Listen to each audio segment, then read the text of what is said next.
Krishna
ओम नमः सिद्धिभ्यां। बेटा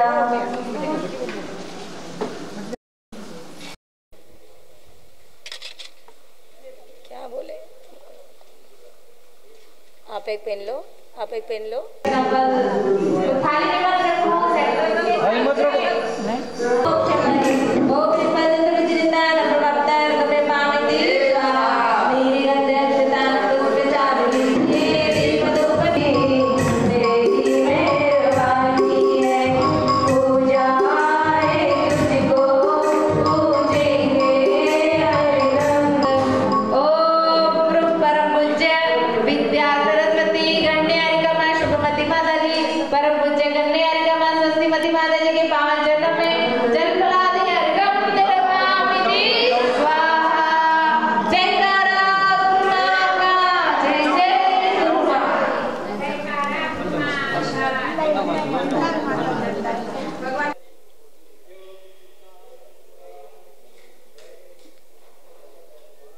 वीरो मंगलम गौतमो गणी मंगलम कुंद कुंदाद्यो जैन धर्मोस्तु मंगलम सर्वमंगल मांगल्यम सर्वकल्याणकारकम प्रदानां सर्वधर्माणां जैनं जयतु शासनं जैनं जयतु शासनं। बोलिए अनंतानंत सिद्ध परमेष्ठी भगवान की। बोलिए श्री सम्य शिखर जी सिद्ध क्षेत्र की। आवाज थोड़ा बड़ा, आवाज व्यवस्थित करो। बोलिए श्री परम पूजनीय आचार्य आदि सागर जी गुरुदेव की, आचार्य महावीर कीर्ति जी गुरुदेव की, आचार्य विमल सागर जी गुरुदेव की, तपस्वी सम्राट आचार्य सन्मति सागर जी गुरुदेव की, चतुर्थ पट्टाधीश आचार्य सुनील सागर जी गुरुदेव की, मुनि श्री शुभ सम्राट सागर जी गुरुदेव की, दशलक्षण महापर्व की, सिद्ध चक्र महामंडल विधान की, गणिनी हरिका स्वस्तिमती माता जी की।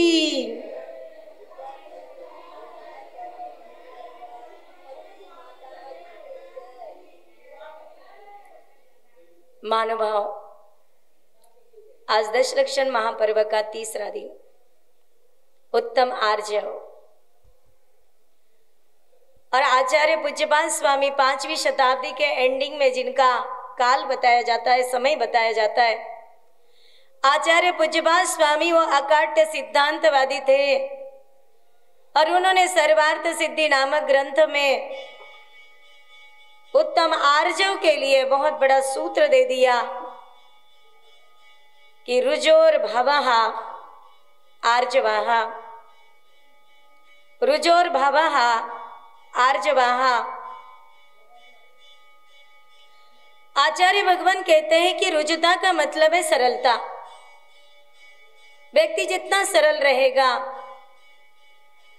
जितना कोमल रहेगा, जितना व्यवहारिकता रहेगा, उतने ही उसके पास से सीधे पड़ने लगते हैं। लेकिन जो व्यक्ति हमने कल देखा था कि उत्तम मार्दव से दूर ऐसे परिवार सेठ साहूकार जब अपने बच्चियों के तरफ ध्यान नहीं देते ढंग से, तो कल की कहानी पूरी कंटिन्यू करती हूँ सत्य घटना। वो 6 लड़कियां कहाँ चली गई पता नहीं पड़ा था, लेकिन मालूम पड़ा एक जैन लड़की से। और वो परिवार 6 घर के परिवार गाड़ी में फटाफट वहां पर गए। वो गलियां इतनी गंदी और इतने घर वो इतने विचित्र, और ऐसे गलियों में वो गाड़ियां रुक गई। और वहां पर उन्होंने जिस दरवाजे के पास उनको जाना था, जिस घर के पास जाना था, वो जाकर उस दरवाजे को नॉक कर दिया। नॉक करने के बाद दरवाजा खुला और दरवाजे के अंदर से एक बुर्खा पहनी हुई लेडीज जैसे ही दिखी, और जैसे उस लेडीज ने इन लोगों को देखा और समझ गई और दरवाजा बंद करने के लिए वो जल्दी करने लगी, लेकिन ये जो जेंट्स लोग थे और उन्होंने तुरंत दरवाजे को हाथ लगा के दरवाजा खुला कर दिया और अंदर घुस गए। और अंदर जो नजारा देखा, वहां पर अंदर निकाह चल रहा था।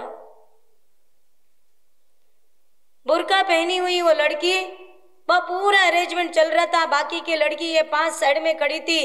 ये 6 लड़कियों में से एक लड़की की वहां पे शादी प्रारंभ होने वाली थी।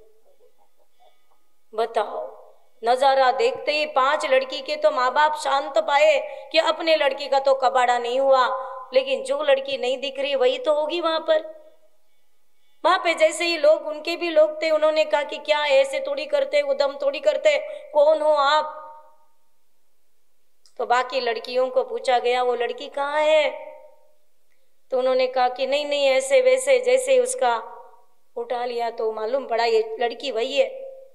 और जिसके साथ में उसकी शादी होने वाली थी, वो लड़का तो इतना कप रहा था, पतला सा दुबला सा, वो इतना कप रहा था। उसने हाथ जोड़ के कहा कि देखो भाई, मैंने तो मना किया था, हम एक ही कॉलेज में पढ़ते।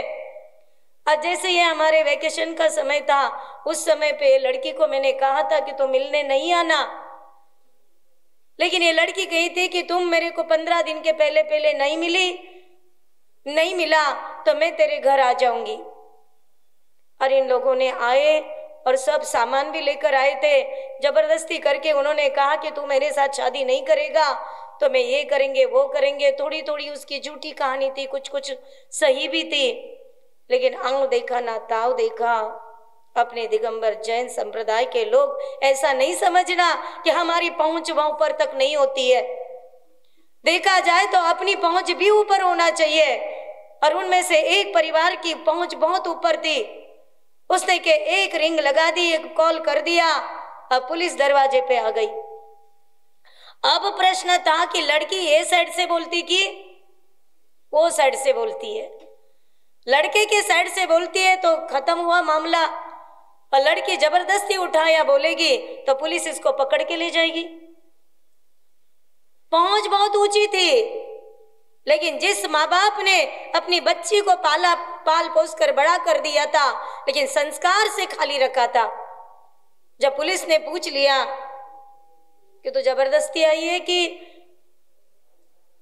तुम अपनी खुशी से आई है, उसने कहा वैसे तो मैं खुशी से आई है, लेकिन अभी ये माहौल देखकर मुझे नहीं रहना, मुझे नहीं शादी करना, मुझे बहुत डर लग रहा है। दोनों बातें कर रही है। पुलिस पकड़ के लड़के को लेकर गए, परिवार को लेकर गए, और उस लड़के को गाड़ी में बैठकर पहले पुलिस स्टेशन और उसके बाद में घर। उस लड़के का क्या हुआ, परिवार का क्या हुआ, हमें कोई मतलब नहीं है, लेकिन जब वो लड़की घर आई, 1 नहीं 2 नहीं 3 नहीं 6-7 परिवार को तो पहले से ही पता पड़ा। इसके बाद पूरे नगर में चर्चे के। उसका बाप बहुत बड़ा था, पैसे वाला था, इमेज बहुत बड़ी थी, उसके कारण वो थोड़ा सा वो मामला दबा दिया, लेकिन दबता नहीं है। चारित्र के ऊपर चींटे तो उड़ी जाते हैं। लड़की की 30 साल की उम्र होने लगी तो भी शादी नहीं हो रही थी। 24 साल की वो लड़की थी, 6 साल कुदेड़ने लगा बाप, लेकिन उसकी शादी नहीं हो रही थी, क्योंकि ये चली गई थी, ये किसी से प्यार करती थी और उनके घर में पकड़ी गई। पता नहीं कितनी बार गई होगी। नाना प्रश्न मन में उठते महानुभाव। संस्कार बहुत जरूरी है। आज मोबाइल का ये माहौल, टीवी का तो कमी हो गया, लेकिन मोबाइल का इस माहौल ने और अपने बच्चों पे ध्यान न देने के कारण ऐसा ये गंदीवाड़ा हर शहर में चल रहा है। कलकत्ता का अभी का प्रकरण, कोई लेना नहीं देना नहीं, लड़की सभ्य थी, लेकिन पता नहीं क्या हुआ। माहौल बिगड़ने में देर नहीं लगती महानुभाव। लड़के तो अपन बोल नहीं सकते कि लड़के को जल्दी आना घर, लेकिन लड़कियों को बताना पड़ता है कि जल्दी आ, क्योंकि लड़की के लिए कहते हैं कि कांच का बर्तन है, सोने का बर्तन है। कांच का बर्तन एक बार टूट जाए तो जुड़ना वहां मुश्किल है। कितनी भी प्रकार की अच्छी ट्यूबें आ जाए, जोड़ तो जोड़ी होता है। सोने का बर्तन बाहर नहीं रखा जाता। अलमारियों में रखा जाता है, लड़कियों का जीवन अंदर रखा जाता है। कहेंगे लोग मुझे सुनकर कि माताजी कौन से जमाने की बात करती हो आप, पहला जमाना वो चला गया, अभी तो बिल्कुल लड़की और लड़के एक जैसे होते। किस मामले में एक जैसे होते? हाँ, किस मामले में एक जैसे होते? पढ़ाई में कितने भी तुम आगे बढ़ो, लड़कों से लड़कियां बहुत एक्सपर्ट होती है पढ़ने के लिए, लेकिन कितना भी कुछ करो, लेकिन कमजोर होती है लेडीज, उनका स्वाभाविकता कमजोर होती है, उसको ध्यान रखना चाहिए। शरीर में अंतर होता है, स्वभाव में अंतर होता है, शक्ति में अंतर होता है, लेकिन इसका तुमने पुरुषों जैसा, तुम भले पायलट बनो, इंजीनियर बनो, सीए बनो, कराटे वाले बनो, लेकिन ये तो मर्यादा जरूरी है कि जब तक ये मर्यादा अपने अंदर नहीं रहे, सरलता नहीं रहेगी। जैन धर्म का जैन शासन ही नहीं, हिंदुओं का शासन देखो या मुसलमानों का शासन देखो, लड़कियों की जो होती पद्धति संभालने के लिए कहा, हर संप्रदाय में कहते हैं कि लड़कियों को, बहु बेटियों को अच्छा संभालना चाहिए। लड़की की 30 साल की उम्र हुई, कोई शादी करने के लिए तैयार नहीं, लेकिन अपने ही समाज में, जैन समाज में ऐसे भी गंदे लड़के हैं जो शराब में धुत रहते। ऐसा ही एक परिवार मिला और उस परिवार का ये लड़का आए दिन शराब पीता था, आए दिन गलत काम करता था, लेकिन इस बाप ने उसको पैसे का लालच दिखाया, परिवार को दिखाया लालच, और उस लड़के से शादी करने का पक्का किया। उस लड़के के बाप ने आकर बताया कि भाई तो क्या कर रहा है, भरे मेरा लड़का है, लेकिन मैं कहता हूं मेरा लड़का अच्छा नहीं, तुम्हारी लड़की को मेरे लड़के को मत दे। रोज एक लड़की चाहिए, रोज एक गलत काम करने को चाहिए, तेरी लड़की बहुत परेशान हो जाएगी। उसने कहा कोई बात नहीं, शादी तो हो जाएगी। ऐसा बाप क्या मतलब है? कसाई और एक प्रकार का हुआ, लड़की से गलती हो गई, जाने अनजाने से गलती हो गई, अब तुम्हारे घर में तो सुरक्षित रख, अब तो उसको बाहर निकालने का क्या मतलब है? तुम्हारी इतनी बड़ी संपत्ति है, तुम्हारे घर में 2-2 बेटे हैं, तुम्हारे घर में तुम खुद सक्षम हो, तुम्हारे बहुत अच्छा कारोबार है, तुम एक लड़की को संभाल नहीं सकते घर में? अच्छे घर में देना है तो दे दो, नहीं तो ऐसे किसी कत्ल खाने के पास में या कसाई के दावने में दम लगाने का कोई मतलब नहीं। बाप निर्दयी बना, उसने कहा तुम्हें सबक सिखाऊंगा, तुम बाहर जाती है ना, ऐसे वैसे लड़के को दे दूंगा तुम्हें, और सही में शादी कर दी। 30 साल की उम्र में उस लड़की की शादी हुई एक बेवड़े के साथ में, जैन था। वही हुआ जो नहीं होना चाहिए। जिस दिन शादी हुई उसी दिन उसने एक लड़की को लेकर घर में आया, उसके ही सामने उसने कुछ नहीं बोला, गलती खुद की थी। उस लड़की ने वैसे देखा जाए तो कुछ नहीं किया था, शादी करने गई थी, इसके पहले उसने कुछ नहीं किया था, लेकिन व्यवहार था, लांछन था, ये देखने पड़ता है। उसके बाद उसके जो हाल हुए, ये प्रत्यक्ष देखा हुआ हाल जिन्होंने देखा वो मुझे नासिक के अंदर बताया था। मैं जब गचबंदा में चतुर्मास कर रही थी तब वो लेडीज लोग मेरे पास में ऐसे दर्शन के लिए आई। एक किस्सा जब सुना, उससे भी खतरनाक सुनाया था, मैंने बहुत सौम्य शब्दों में सुनाया आपको। और उसकी जो शादी हुई, रोज पीटता, उसको कभी पता नहीं है कि मखमल के गद्दी के अलावा बैठने का, कभी गाड़ी के अलावा वो घूमी नहीं कहीं, कभी जमीन पर पैर नहीं रखा उस लड़की ने। ऐसी कोमल सी लड़की को आए दिन पीटता था, आए दिन शराब पीता था, आए दिन घर के बाहर रहता था, और कुछ भी कहा तो कहते तेरे बाप ने मुझे बेचा है तुम्हें, अब तुम मेरी दासी हो, पैर दबा, ये बना के खिला, वो बना के खिला। ना उसको खाने का ठिकाना देता था, ना कपड़े अच्छे पहनने देता था। अच्छे कपड़े पहनकर कभी उसको मन भी करता है, कभी उसके पापा को मिलने नहीं देता था, भाइयों को मिलने नहीं देता था, घर में बंद कमरे में रखता, क्योंकि वो सुंदर थी। और जैसे अच्छे अच्छे वस्त्र पहनकर कभी उसको मन करे कि कपड़े पहन के, तो कहता है क्यों, कोई आने वाला है क्या? ऐसे गलत बातों का उपयोग करने के बाद वो रो लेती थी, बिलख लेती थी, लेकिन कुछ नहीं हुआ। आखिर में उसको ऐसा कहना पड़ा कि एक दिन मुझे मार दो। रोज रोज की यातना सहन करने से तो मुझे मार दो। वो कहता नहीं, मैं तुम्हें मारूंगा नहीं, तुम्हें मैं मार दूंगा तो मुझे रुपया कैसे मिलेगा? मैं तेरे बाप से हर महीने पैसा लेता हूं, अरबों खरबों जब तक इकट्ठा नहीं करूंगा तब तक तुम्हें मारूंगा नहीं, तो वैसे ही मर जाओगी। वैसे ही ऐसी हालत हुई। आगे उसकी कहानी क्या हुई क्या नहीं हुई मुझे नहीं पता। इसलिए जरूर मोबाइल से बचाइए। किससे कांटेक्ट करते बच्चे, किससे नहीं करते, कितने बजे सोते हैं, क्या करते हैं क्या नहीं करते। महानुभाव, दगा कभी सगा नहीं होता है। हमारे जीवन में हमने दूसरों को दगा दिया तो अपना भी अकल्याण होता है। तुमने माँ बाप को दगा दे दिया, उसके जीवन में अपना भी अकल्याण हुआ। रुजोर भावाहा आर्जवाहा, मायाचारी से परे रहना। पहला दिन था उत्तम क्षमा का, दूसरा दिन उत्तम मार्दव और तीसरा दिन उत्तम आर्जव समझने के लिए। आज हम समझ रहे, साल भर इसका उपयोग करना है। हमारे जीवन में जब तक क्षमा नहीं होगी, जब तक मार्दव गुण नहीं होता, तब तक आर्जव में हमारा कदम नहीं डल सकता, तब तक प्रवेश नहीं हो सकता। बहुत अच्छा सा कहा है कि बांस की जड़ के समान, हमारे ग्रंथों में आता है, बांस की जड़ के समान अनंत अनुबंधी माया हुआ करती है, जो टेढ़ी मेढ़ी होती है। कहते मेंढे के सींग के समान अप्रत्याख्यान माया होती है। गोमूत्र के समान कहते हैं प्रत्याख्यान माया होती है। और कहते खुरपा के समान संज्वलन माया होती है। ये चारों भी खतरनाक, एक से बढ़कर एक है। और ये चारों मायाचारी से परे होए तो मनुष्य जीवन मिलेगा, देवगति मिलेगी। अन्यथा क्या आता है तत्वार्थ सूत्र में? माया तैर्य योनस्य, मायाचारी करने से तिर्यंच गति का बंध पड़ता है। हम इतनी सुंदर अवस्था में आए, इतना पुण्य हमारा तेज है कि 4 माह का सिद्ध चक्र विधान चल रहा है, सम्य शिखर जी जैसी पावन धरा है, 10 लक्षण महापर्व चल रहा है। और इसमें अपने बच्चों के लिए एक संदेश लेकर जाओ। चैनल के माध्यम से घर घर ये बच्चों को सुनना चाहिए कि हम गलत कार्य ना करें।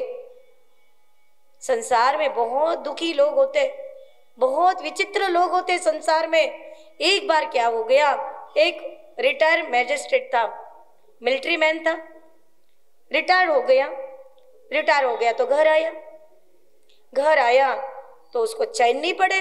रोज का काम करने की आदत होती है, तो उसका मन नहीं लग रहा था। लेकिन चलो कि कुछ करूंगा अपने जीवन में करके अपने परिवार में रहा। 2 दिन बीत गए। हर बार का एक भिखारी था, भिखारी गांव में उसमें कुछ ना कुछ एक गाना गा के भीख मांग के अपना पालन पोषण करता था। अकेला ही था और अपने ट्रेन की पटरी के बाजू में थोड़ा सा छोटा सा एक ऐसा ही पाल डालकर वहां पर अपना बसर करता था। लेकिन भिखारी का एक फेवरेट भजन था, भिखारी का भजन था और वो भजन हमेशा बोलता था। ऐसा नहीं कि आज बोलता था, हमेशा बोलता था। और वो आज भी बोलने लगा। पहली बार उस मिलिट्री मैन ने सुना, क्या बोलता था वो भिखारी? दगा किसी का सगा न होता, नहीं किया तो कर लेना, जिसने भी दगा किया है जाके उसका घर देखो। दगा किसी का सगा न होता, नहीं किया तो कर देखो, जिसने भी दगा किया है जाके उसका घर देखो। उस भिखारी की वो आवाज उसने सुनी, बहुत बुरा लगा उसको, क्योंकि उसने जीवन में अपने मिलिट्री में होने के बाद भी दगा किया था, काफी धोखे किए थे। इसलिए वो चुपती थी बात, मायाचारी की थी, चुपती थी बात। उसने उस दिन सुनी। भिखारी फिर दूसरे दिन आया, कभी 2 दिन गैप करके आता। जब जब सुनता उसका ऐसा खून खोल देता। उसने एक दिन उसको बुलाया, उसने कहा इधर आ। उसने कहा जी साहब ये तो क्यों बोलता है, ये लाइन क्यों बोलता है? कल यहाँ आना नहीं और आए तो ये लाइन बोलना नहीं। उसने कहा बाप जी मुझे यही तो 2 लाइन आती है, दूसरा तो कोई भजन ही नहीं आता, और इसके ऊपर तो मुझे 2 रोटी मिलती है, कभी कुछ मिलता है तो मेरा दिन भर का 2 टाइम में भोजन कर लेता हूँ, मैं कुछ मांगता तो ही नहीं, बोलने दो ना भाई पाऊ जी। उसने कहा नहीं बोलोगे, बोला ना। लगातार 1 महीने तक उसको समझाता गया। उसने तो ज्यादा से ज्यादा कम ही आता था उस साइड पे, दूसरी जगह जाने लगा, लेकिन कभी कभी तो उधर भी आता। उसने जब नहीं माना तो एक दिन क्या कर दिया, उसने कहा कि तू कल आ जाना, कोई बात नहीं। अब ये 2 लाइनें मुझे बहुत पसंद आने लगी है। उसने कहा आती है, सबको पसंद आती है, ये बहुत अच्छी लाइन है, अच्छा लगा ना, मैं कल आपके लिए स्पेशल आ जाऊंगा। उन्होंने कहा ठीक है। बहुत खुश था बेचारा भिखारी। तब तक पत्नी ने आवाज लगाई, भिखारी तो चला गया खुश होकर, 4 जगह का मांग कर लेके गया, दूसरे दिन आऊंगा। आज बहुत खुश हो गए, रोज नाराज होते थे साहब ये, मैं कल आऊंगा। पत्नी ने, मिलिट्री मैन के पत्नी ने आवाज लगाई, ओ जी अपना बेटा आने वाला है, मालूम है ना, कल लेके आना उनको, उसको कल या परसों आने वाला, देख लो। उसने कहा अरे भगवान मुझे पता है, गाड़ी है अपने पास, गाड़ी भेज दूंगा। ऐसे बातें चल रही थी, दूसरा दिन उग गया, जल्दी जल्दी करके वो आया भिखारी, और भिखारी को उसने 2 लड्डू इतने बड़े बड़े दे दिए। काफी समय के बाद उसको मीठे लड्डू मिले थे भिखारी को। उसने बहुत दुआएं दी, इतनी दुआ दी कि बस बोला कि बहुत भला हो जाए आपका। उस लड्डू के अंदर था जहर। उपकार करना है तो अच्छा ही करो। तुम लोग साड़ियां देते हो ना गरीबों को, कैसे साड़ी देते हो, ऐसे थोड़ी चीरी हुई, छेद पड़ा हुआ। अनुग्रहार्थम स्वस्याति सर्गो दानम, ये सूत्र तत्वार्थ सूत्र का है। जो चीज तुम्हारे उपयोग की है लेकिन तुम्हारे पास ज्यादा है तो वही चीज तुमको देने के लायक होती है। तुम्हारे कपड़े पहनने के लायक नहीं, तुम दूसरों को दोगे, क्या पहनेंगे वो। तुम्हारे खाने का लायक वो भोजन नहीं है, तुम दूसरों को दोगे और बड़े दानी समझाओगे। ऐसा नहीं करना। उसने उस लड्डू में जहर किसी से भरकर वो लड्डू दे, पत्नी को भी नहीं पता था। बड़ा खुश हुआ। दिन भर तो सूखी रूखी सूखी रोटी खाई उसने, और कहते कि रात में खाऊंगा लड्डू, रात में खाऊंगा तो मीठा भी होता है, उसमें घी भी होता है, अच्छी खासी नींद आएगी। बहुत दिनों के बाद लड्डू मिले। लकेली ऐसा हुआ कि कल आने वाला बेटा था वो आज ही आया। वो 15 किलोमीटर अंतराल में वो ट्रेन का था स्टेशन, वहां पे गाड़ी, अचानक इनका कांटेक्ट नहीं हुआ तो गाड़ी नहीं भेज पाया, कुछ हो गया मिसअंडरस्टैंडिंग। 20-22 साल का लड़का उसका। जब उसने ट्रेन से उतरा, देखा कि गाड़ी नहीं आई, पापा नहीं आए। अब क्या करूं, रात तो हो गई, 15-20 किलोमीटर कैसे कदम चढ़ाऊं, कुछ वाहन भी नहीं मिलेगा। उसने तो वहां पर जाके उन्होंने कहा बाबा मैं यहाँ रात में बसर कर लूं। वो कौन था बाबा, वही भिखारी, वही भिखारी। उसने लालटेन से देखा, हाँ बेटा बैठ जा। उसने कहा क्या हुआ, तुम कहाँ से आए। उसने कहा कि मैं हॉस्टल से आया हूँ, मैं कोई कॉलेज से आया होगा। बोले कि मैं अभी घर जाना है। उसने पूछा नहीं कहा कि वो कौन हो, और उन्हें कहा कि बाबा मैं यहाँ सो सकता हूँ। अरे बोले सो जाओ, उसमें क्या है, मैं बैठ जाऊंगा। बारिश भी आ रही थी तो उसने कहा मैं बैठ जाऊंगा, तू सो जा, एक ही जगह तो थी। उसने कहा नहीं बाबा अपन दोनों बैठ जाते। ना तू बैठ जा, थका था। बच्चे को क्या हुआ, लेट गया, नींद आना चाहिए थी, नींद नहीं आ रही थी, करवट बदल रहा था बार बार। उसने कहा बेटा तुम क्यों करवट बदल रहे हो, नींद नहीं आ रही, मच्छर तो है, मैं तुम्हें हवा कर लेता हूँ। उसने कहा नहीं ऐसी कोई बात नहीं बाबा। उसने कहा बेटा ऐसा तो नहीं तुम्हें भूख लगी है, इसके कारण तुम्हें नींद नहीं आ रही। हाँ नहीं ऐसी कुछ नहीं बाबा। तो उसने कहा देखो भाई मैं भी भिखारी हूँ, जगह जगह से मांग के लाता हूँ, तुम तो बहुत बड़े घर के दिखते हो, तुम तो मेरा खाओगे नहीं। खाओगे बेटा, वैसे देख बहुत अच्छे अच्छे लड्डू है मेरे पास में, मैंने खाया तक नहीं, मैंने अभी खाने वाला था लेकिन मेरा 2 दिन पहले का सब पड़ा था ना, खराब हो जाता, तो मैंने सोचा कल खाऊंगा, तो तुम खाओगे। उसने कहा खा लूंगा। क्या किया उसने, लड्डू 1 खाया और भूख थी, और आधा लड्डू खाया, आधा लड्डू उसके लिए रखा। व्यवहारिक था, सरल था। जैसे खाया पानी लोटा भर जग भर पी लिया, कहीं भी कहीं से भी कुछ भी नहीं खाने का कभी भी, ये भी इसमें संदेशा मिलता है। और उसमें सो गया तो सो ही गया। वो बाबा भी बेचारा उसको कहीं टिक के ऐसा सो गया, सुबह ही उठा वो भी। जब उसने कहा कि बेटा चल सुबह हो गई, जाना है ना तुम्हें, जब उसको सीधा कर दिया तो पूरे मुंह में झाग काला नीला पड़ा हुआ। वो तो बहुत दुखी हो गया, रोने लगा, सबको बुलाने लगा। अरे खुद करता तो बुलाता क्या, दफना देता। उसने किया नहीं तो सबको बुलाया। जब बुला के बाहर इसको ले लिया तो सब लोग बोलने लगे तुमने ये क्या कर दिया। लेकिन उसके जो बिरादरी के लोग थे, उसको जो पहचानने वाले थे, उसने तो समझ रहे थे कि ये बाबा तो नहीं कर सकता। पुलिस भी आ गई, पूरे लोगों में हल्ला होने लगा, 22 साल का लड़का मर गया, 22 साल का लड़का मर गया। जब वार्ता सब जगह आने लगी, रेडियो में, टीवी में, तो पत्नी ने कहा कि अपना भी बेटा आने वाला था।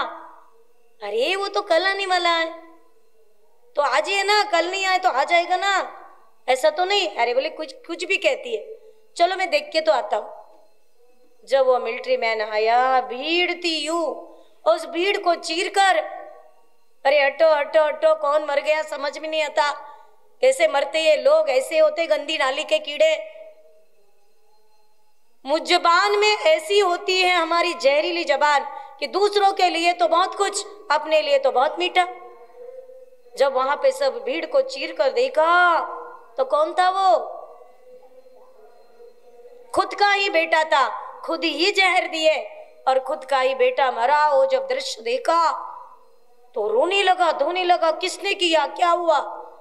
कुछ लोगों ने उंगली कर दी कि ये बाबा है ना भिखारी, इसने, वो तो बेचारा मुंडी ऐसा करके बैठा था, उसको तो मारने लगा। जब उसने कहा कि बाबा आप मुझे मत मारो, मैंने नहीं किया, जब दोनों ने एक दूसरे को देखा तो उसने कहा कि तू क्या खिलाया तूने। उसने कहा आपने दिए हुए लड्डू।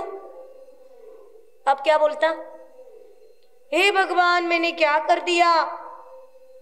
पत्नी भी उस भीड़ को चीर कर आई पीछे पीछे। जब उन्होंने क्या हुआ, इसको पुलिस के हवाला कर दो, हाथ में दे दो उसको पुलिस के। उसने कहा नहीं नहीं सही तो बात है। और वो खुद ही बोलने लगा, क्या बोलने लगा, दगा किसी का सगा न होता, नहीं किया तो कर देखो, जिसने भी दगा किया है जाके उसका घर देखो। इसलिए कभी नहीं दगा करना चाहिए। हमारे पास कुछ भी नहीं है, पुण्य तो है, हमारे पास कुछ भी नहीं है, हाथ तो है जोड़ने के लिए। एक टाइम भोजन करके एक टाइम भूखे रहकर भी अपनी जिंदगी बसर कर सकते हो। इस प्रकार से रुजोर भवः आर्जवः के माध्यम से आप लोगों को सरलता रखना, मायाचारी कभी नहीं करना। मायाचारी जब जब करोगे तब तब तुम्हें धोखे का कर्म बंध होगा, और जैसे जैसे कर्म बंध उदय में आएगा तब तब हमें धोखा मिलेगा। इसलिए जरूर अपने अपने जीवन को सरल व्यवहारिकता से बनाइए, अपने धर्म के दायरे में रहिए, क्योंकि धर्म के दायरे में रहने से ही अपना कल्याण होता है। बंबई की एक विश्वसेन जी मिंडा है, इतने सरल तपस्वी सम्राट आचार्य सन्मति सागर महाराज जी ने उनको मीरज गांव, एक कुल इसके पास में कचनेर पैटर्न के पास आता है मीरज गांव। वहां के कुएं का पानी जहरीला था, अंदर कोबरा रहता था, कोबरा नागराज, और निरंतर वो जहर उगलता था। वो पानी खराब था, पता है, सरकार ने बंद किया था, लेकिन गुरुदेव ने उनको बोल दिया कि विश्वसेन जाओ उस कुएं का पानी पी लो, क्योंकि कल सवेरे तो महाराज जी वहां पहुंचने वाले, हम 40 साधु पहुंचने वाले। तो सभी ने कहा कि भाई साहब कैसे पानी पियोगे, इस पानी से बर्तन भी धोते ना काले नीले पड़ते, और जहरीला पानी है। उन्होंने विश्वसेन मिंडा ने कहा कि गुरुदेव ने बता दिया, बस। आचार्य ने कमंडल का पानी दिया था, वो कमंडल का पानी उसमें डालने के लिए बोला, और 10 मिनट खड़े होकर फिर उसके बाद में पानी पी लेना, छान कर पानी पिया। वो दिन है कि आज का दिन है, उस कुएं का पानी अमृत जैसा बन गया। ऐसे हमारे बंबई के विश्वसेन जी मिंडा, जो ज्ञानचंद जी मिंडा के बेटे जो ज्ञानचंद जी बिंडा ने दीक्षा भी ले ली, उनके मातोश्री ने भी दीक्षा ली, विश्वसेन जी के मातोश्री ने भी दीक्षा ली। ऐसे विश्वसेन बिंडा की सरलता, व्यवहारिकता हम देखते हैं तो सही रूप में लगता है रुचोर भावा आर्जवाहा। उनके परिवार के लिए बहुत बहुत आशीर्वाद, और आप सभी के लिए जो महानुभाव यहाँ बैठे हैं, पूरी पब्लिक बैठी है, सभी के लिए आशीर्वाद। हमारे सोहम चैनल के लिए भी बहुत आशीर्वाद, हमारे शिखर जी दर्शन के चैनल को भी आशीर्वाद, और वीएसपी चैनल को भी आशीर्वाद, खूब खूब आशीर्वाद। बोलिए तपस्वी सम्राट आचार्य सन्मति सागर जी गुरुदेव की। और कल होगा उत्तम शौच धर्म के बारे में बताएंगे, बहुत सुंदर सी कहानी लेकर आऊंगी। बोलिए उत्तम शौच धर्म की।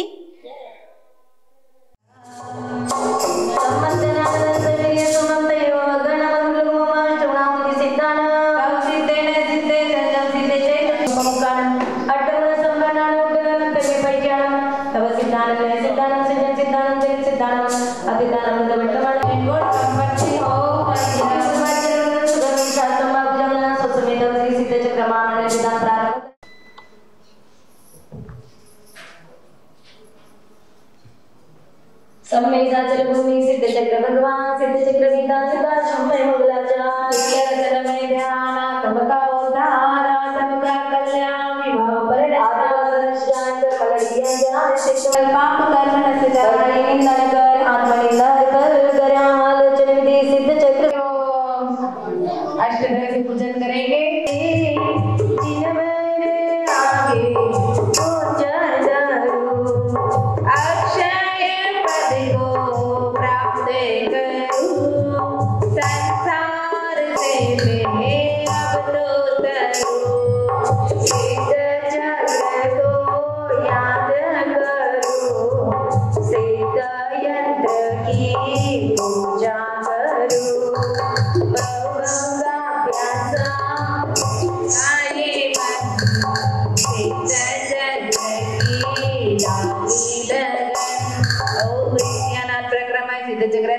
प्राप्त है अक्षताम निरपामिति तेरा ये मन सिद्ध चक्र की लागी लगन ओम नित्यानंद प्रक्रम सिद्ध चक्र कामर्षण पुष्पम निरपामिति स्वाहा विद्या मोदी में पाऊं सदा पवन से होता आता आया से पूजा करो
Siddhartha Namaha Uttar Shil Ardham Nirpam Ki Swaha